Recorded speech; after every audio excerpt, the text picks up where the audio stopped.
Good morning, ladies and gentlemen, and welcome to week 10. I have a few items to share with you today, and I'll get right to them. I wanted to start out talking about some of the results from the mid-semester student feedback survey I administered a couple weeks ago.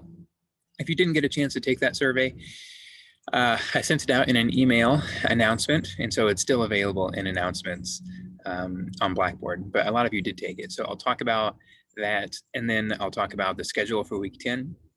And I'll say a few words specifically on the discussion board for this week.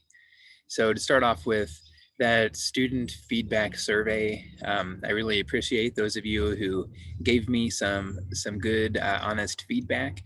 And I wanted to draw some attention to just a couple of the things that you mentioned. One of the things that I was really happy to see was that some of you mentioned that you were really happy with and liked the creativity and freedom that you were able to exhibit on your speeches. And at the same time, others of you really liked the clear and direct instructions that were given on the speech assignments. So that's a balance that I always work really hard to try to maintain, and I'm happy that it's coming through this semester. You always want to, as an instructor, provide clear guidelines because that's the whole job. But at the same time, you want students to exercise their freedom and creativity so that they can grow. And so I'm really excited about that. You also mentioned things like you like how we get straight to the point. You like how the schedule is predictable and you know, there's not a lot of big surprises, so all that's good. One other final thing that you said that you liked from the survey was kind of the fact that this is an online class, and so you get to submit videos instead of giving speeches in person. And you like that kind of sort of the safety of recording a video, looking at it, deciding this isn't quite the video I'm comfortable with, deleting it, recording it again, and going through that process as much as you want until you get a video you're comfortable with to submit. And I agree completely. I think that's an interesting and important feature of an online public speaking class. However, I do want to point out that, and I may have said this before, I've been teaching online public speaking classes and face-to-face public speaking classes for a long time, and I believe that the two different formats are actually very similar in that way. Because yeah, for an online class, people record their videos multiple times before submitting it. And in my mind, that process is called rehearsal. That's absolutely what everybody should do every speech, whether it's in person or seated. In a face-to-face class, I would be horrified to just walk into the classroom and give a speech that I have never practiced before. That would be a silly thing to do. So I would instead go into my room when I'm preparing for a face-to-face speech. I would go into my room and give the speech and then stop and then think about how I did and go back and give the speech again and give the speech again. And in fact, even in seated face-to-face classes, I encourage students to record their rehearsal so they can look and see what do they want to do, what do they want to change, what do they want to polish. And so what I'm describing is exactly the same process. Whether there's a camera watching you every time you run through the speech or not, it's the same process of rehearsal that people have been doing for thousands of years. So please do keep that in mind after this semester is over. The purpose of this class is to prepare you for face-to-face speeches. And the processes you're going through now will prepare you for those speeches because it's, like I said, it's the same process of rehearsal. Of course, a lot of the speeches people will be giving in the post-pandemic world will be digital, and in that way, you're preparing for that as well, which is good. So anyway, like I said, you had some good feedback, a lot of interesting things in that survey. Someone mentioned, couldn't we turn the weekly folders around so we don't have to scroll all the way down to the bottom of the page to get to the new weekly folder? And I thought, oh, that's a good idea. And that wasn't too hard to do. So a lot of little things like that. So be sure to register your your opinions about how the class is going if you haven't done so yet. Okay, so I said the first thing I wanted to talk about was that survey, and then after that I wanted to talk about the schedule for this week, and then specifically the discussion board for this week and the topic of that discussion board. So this is week 10. Congratulations on getting this far. And the schedule for this week is, as someone on the survey said, predictable. Just last week, in week 9, you guys submitted the informative speech. And so as you've noticed, we kind of have this routine where it's like there's a 1 week where we pick a topic, and then the next week we submit an outline, and then the next week the speech is due, and then the next week after that there's peer feedback and self-reflection, and then the next week after that there's a new topic due for the next speech assignment, and the whole process resets itself again. So if last week you submitted a speech, that means this week we're on the reflection period where you give peer feedback and self-reflection, before the week to come will be where we get to start thinking about the next speech assignment. As you guys know, after the informative speech, there will be a persuasive speech assignment. I know that this is one that a lot of you are really looking forward to.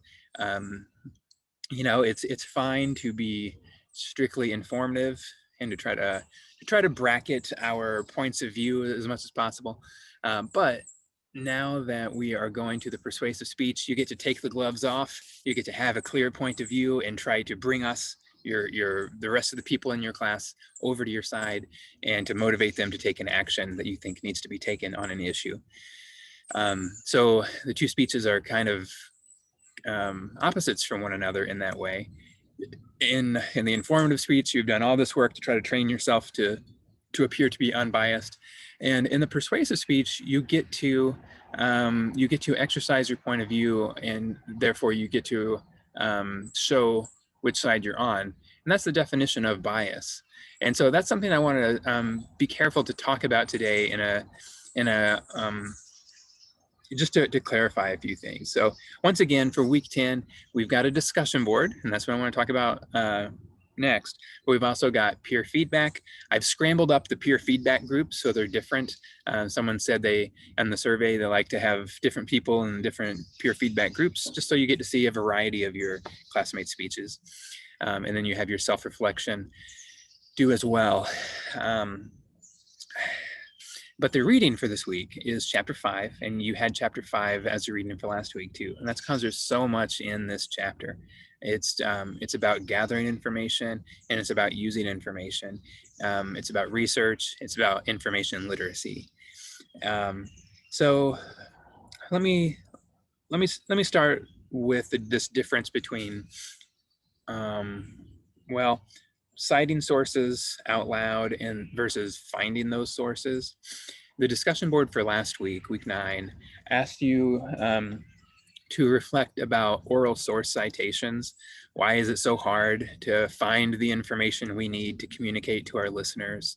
Why is it so often an afterthought? Why do speakers forget to do it? And the reason it's so often an afterthought, in my opinion, the reason you never hear people give speeches that say according to, and then people do all the hard work to actually cite the sources that they're using. The reason people don't do it is because they never hear the talking heads on television do it. All the talking heads on television are like, take my word for it. And they kind of just hide the fact that their information came from someone other than them. And in that way, they're taking credit for work that someone else did, which is a problem. But just because it's not done in the wider world, in the wider media, doesn't mean it shouldn't be done. And so as speakers and as researchers, and as educated people, members of a democracy, students at a public affairs university, it's very important for us to get in the habit of not only finding good sources, which we'll talk about in a second, but also once you find the information, we have to be transparent with our listeners about where that information came from. So we should never expect our listeners to just take our word for it. frankly, that's kind of shady. Why won't you be upfront about where your information is coming from? If you're trying to hide where your information is coming from, that should be a red flag for the listener. And so we want to be transparent, we want to be ethical, and just tell people where the information is coming from. It's not wasting time in the speech. The listener should be critical. The listener, if the listener is intelligent and curious, they want to know where the information that they're hearing is coming from, so that they know they can make a responsible decision whether to believe it or not. And so that's why you as a speaker should always say, don't take my word for it. Here's the website where I found it. You can go look it up for yourself right now. I already did. I clicked on the About Me section of the website. I read all about the website, the history of the website. I know the people who run it. I know the biases of the people who run it. And I have done my due diligence and determined that this source is safe. It's a good source. The information in it is accurate. And that's why I'm communicating it to you. I wouldn't communicate information that wasn't correct to you, because I know I have that responsibility as a speaker. Okay, so that's what's important to know when we talk about citing those sources out loud. Now this week, week 10, I want to continue on this topic of sources, but instead of citing sources, I want to talk about, when you're in the act of research, when you're looking for sources, how do you determine which sources are good and which sources are bad? And I want to take just a few moments to talk about the concept of credibility and the concept of bias, okay? And I mentioned bias earlier. People usually think of the word bias as a bad thing, and it's not. In my point of view, at least it's not necessarily. So credibility is the quality of being believed or convincing. Basically, if you're credible, you are widely respected. So, I mean, even if you think of, for example, news networks, say you have a news network that has a reputation for being very far on one side of the political spectrum, or a news station that has a reputation for being very far on the other side of the political spectrum. And I'm not going to name news stations here, but, just use your imagination. Even when you're thinking of a particular news station, it's important not to paint the whole news station with a broad brush, because there are individuals who work at the news station, right? And every individual has a different personality, a different career, a different past, a different work history. And so my point is, there can be, even if you think that a particular news organization is in general representative of one point of view, that's not necessarily the case when you look on an individual by individual basis. And so there can be some people who have credibility in a group, and then there can be some other people in that same group who lack credibility. And credibility, like I said, involves being widely respected. So if the individual at that news organization is respected by their regular audience, and they also have respect from people on the other side of the aisle, that is a step toward credibility. Does that make sense? So credibility is this idea of being widely respected, believed, convincing. And in general, you're widely respected and believed and convincing even by people who might not agree with you or share your assumptions, if you have a reputation and can be counted on for the information that you say to be accurate, to be based in fact. So that's what we're talking about when we talk about credibility, just a reputation for a commitment to truth. All right. Now, what does that have to do with bias? Bias is to have a point of view. Okay. Is there anybody in the world who is unbiased? Is there any such thing as an unbiased news source? I think not. Everybody has a life experience. Everyone has a brain that has thoughts without even trying. And so by virtue of that, everybody has eyes, and so in general, people are going to have a point of view. Just by virtue of becoming aware of facts, we're going to form opinions on those facts. And so it's not necessarily a bad thing to have a bias. It's not necessarily a bad thing to have a point of view. If it was necessarily a bad thing to have a bias and a point of view, then everything would automatically be bad. See what I'm saying? Because everyone already has a bias. And so there's basically three groups. It's possible to be credible without being biased. Sometimes. It's possible to be both credible and biased. And it's possible to be uncredible and biased. Now, we know all about this group. There are a lot of people who are strongly biased, who have a strong opinion on one side and are not credible. They're just like spewing propaganda, you know, no commitment to truth, but a very strong point of view.